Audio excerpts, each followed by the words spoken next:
ਇੱਥੇ ਇੱਕ ਬੜਾ ਵੱਡਾ ਮਾਫੀਆ ਨਾਸਰ ਭੱਟੀ ਵਾਦ ਰਹਿਮਤ ਅਲੀ ਭੱਟੀ ਮੁੰਡੀ ਡੋਗਰਾ ਨਨਕਾਣਾ ਜ਼ਿਲ੍ਹਾ ਤੇ ਉਹ ਲੋਕ ਇੱਥੇ ਸ਼ਰਕਪੁਰ 'ਚ ਆਏ ਹੋਏ ਨੇ ਤੇ ਇੱਕ ਕਬਜ਼ਾ ਗਰੁੱਪ ਮਾਫੀਆ ਦਾ ਸਰਗਨਾ ਹੈ। ਪੌਣੇ 8 ਵਜੇ ਦਾ ਵਾਕਿਆ ਜੀ। ਇਹ ਸ਼ਾਮ ਪੌਣੇ 8 ਵਜੇ? ਸ਼ਾਮ ਪੌਣੇ 8 ਵਜੇ ਦਾ ਵਾਕਿਆ। ਇਹ ਕਿੰਨੇ ਲੋਕ ਆਏ ਨੇ ਤੁਹਾਡੇ ਇਹ ਇੱਥੇ? ਤਕਰੀਬਨ ਕਮੋ ਪੇ ਤਕਰੀਬਨ ਕੋਈ 20 ਦੇ ਲਗਭਗ ਲੋਕ ਨੇ। 20 ਦੇ ਕਰੀਬ ਲੋਕ ਆਏ ਨੇ ਤੇ ਉਹਨਾਂ ਨੇ ਆ ਕੇ ਫਾਇਰਿੰਗ ਕੀਤੀ, ਅੰਧਾਧੁੰਦ ਕੀਤੀ ਹੈ, ਗਾਲੀ ਗਲੋਚ ਕੀਤੀ ਹੈ ਤੇ ਇਹਨਾਂ ਮੇਰੇ ਦਰਵਾਜ਼ਾ ਜਿਹੜਾ ਸਾਹਮਣੇ ਮੇਰਾ ਪਰਾੜ ਸੀ, ਮੇਰਾ ਦਰਵਾਜ਼ਾ ਉਹ ਨਾ ਡਿੱਗਿਆ, ਮੇਰੇ ਕੰਧਾਂ ਡਿੱਗਿਆ, ਕਬਜ਼ਾ ਕਰਨ ਦੀ ਕੋਸ਼ਿਸ਼ ਕੀਤੀ ਗਈ ਤੇ ਅੰਦਾਜ਼ਨ ਕਿੰਨੇ ਕੁ ਫਾਇਰ ਹੋਏ ਨੇ? ਤਕਰੀਬਨ 150 ਖੋਲ ਜਿਹੜਾ ਨਾ ਅਸਾਂ ਪੁਲਿਸ ਨੂੰ ਦਿੱਤਾ ਹੈ ਤੇ ਉਸ ਤੋਂ ਇਲਾਵਾ ਆ ਜਿਹੜੇ ਮੇਰੇ ਕੋਲ ਹੈਗੇ ਨੇ 20-25 ਖੋਲ ਇਹ ਨੇ।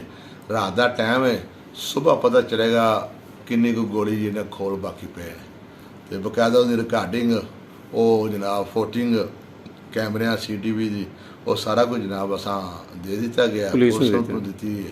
ਹਾਈ ਲੈਵਲ ਉੱਤੇ ਡਿਪਟੀ ਸਾਹਿਬ ਨੇ ਭੇਜੀ ਹੈ, ਹੋਰ ਵੀ ਕਾਫੀ ਮਹਿਕਮਾ ਪੁਲਿਸ ISI ਮਹਿਕਮੇ ਨੂੰ ਭੇਜੀਆਂ ਨੇ ਜਨਾਬ, ਏਜੰਸੀਆਂ ਨੂੰ ਵੀ ਘੱਲੀ ਹੋਈ ਹੈ ਤੇ ਬਕਾਇਦਾ DIG ਦੇ ਸਟਾਫ ਕੰਮ ਕਰਨ ਅਫੀਸਰ ਨੇ ਉਹਨਾਂ ਵੀ ਭੇਜੀ ਹੋਈ ਜਨਾਬ ਅਸਾਂ ਤੇ ਜਨਾਬ ਜਿੱਥੇ ਤੱਕ ਸਾਡਾ ਚੱਲ ਰਿਹਾ ਮੀਡੀਆ ਨੂੰ ਕਿਹਾ ਕਿ ਜਨਾਬ IG DPO DIG ਜਨਾਬ ਇਹ ਮਾਮਲਾ ਕਰਨ ਇਹਦੇ ਪੂਰੇ ਸ਼ਹਿਰ 'ਚ ਖੌਫ ਰਾਤ ਫੈਲਿਆ ਹੈ ਕਿ ਕਬਜ਼ਾ ਮਾਫੀਆ ਜਿਹੜਾ ਬੜਾ ਤੇਜ਼ ਹੋ ਗਿਆ ਤੇ ਇਹ ਜਨਾਬ ਪੂਰਾ ਮੁਹੱਲਾ ਪੂਰਾ ਸ਼ਰਕਪੁਰ ਬੱਚੇ ਜਿਹੜੇ ਬੜੋ ਖੌਫ ਰਾਤ ਕਤਲ ਦੇ ਧਮਕੀਆਂ ਤੇ ਜਨਾਬ ਇਹ ਮਸਲਾ ਤੇ ਜਾਨ ਨੂੰ ਖਤਰਾ ਹੈ।